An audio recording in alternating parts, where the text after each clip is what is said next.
Ouais, Zulu 280 de Charlie devait parler. Il ne remarque pas immédiatement le véhicule qui s'approche. Tout feu éteint. On est toute la maison, on a fait son tour, race. Et qui s'est garé, juste sous son nez. Jusqu'au moment où il comprend que le fugitif se trouve à bord de l'autre véhicule et prend la fuite en voyant les gendarmes. C'est lui. En bagnole, putain. Derrière vous, à phare, dans une Clio grise. Clio grise. Il a pris où? Là. Non. Commence une course-poursuite dans les rues mal éclairées de phare.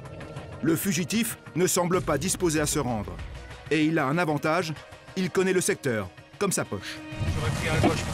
Là-bas, Là-dedans? Ouais, je suis parti directement à la tête. Bien sûr. Que la direction de fuite. Rapidement, les gendarmes se laissent distancer. L'officier met en place un dispositif pour quadriller le quartier. Je vous demande de vous porter au rond-point du carrefour phare, de vous positionner à l'abri des vues et de regarder si le véhicule Clio gris est susceptible de revenir sur ce point à parler. L'étau se resserre sur le fuyard. En moins de 10 minutes, sa voiture est retrouvée. Là, a priori, c'est quasiment certain qu'il s'agit du véhicule qu'on a repéré tout à l'heure. En tout cas, les chiffres qu'on a vu le temps de lire, l'état de la voiture générale. Et on est en train de faire les vérifications sur l'adresse.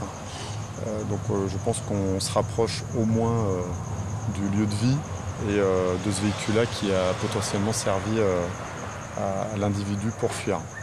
Voilà. Le capot est encore chaud et dans la précipitation, il n'a pas pris la peine de verrouiller sa voiture. Mais ce qui intrigue, c'est qu'il est revenu à moins de 500 mètres du domicile de sa cousine. Nous refaisons avec PSIG et 2 DSI une vérification chez la cousine où nous étions allés à 21h parler. Petite différence cette fois, les gendarmes vont inspecter tout le périmètre, dans ses moindres recoins. Maman?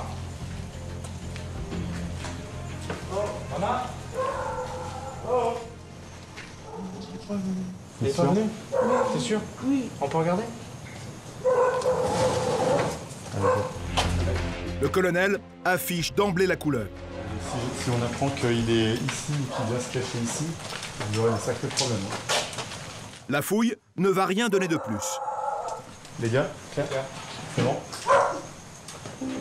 Le lendemain, surprise à la gendarmerie de phare. Le fuyard s'est livré volontairement, tard dans la nuit.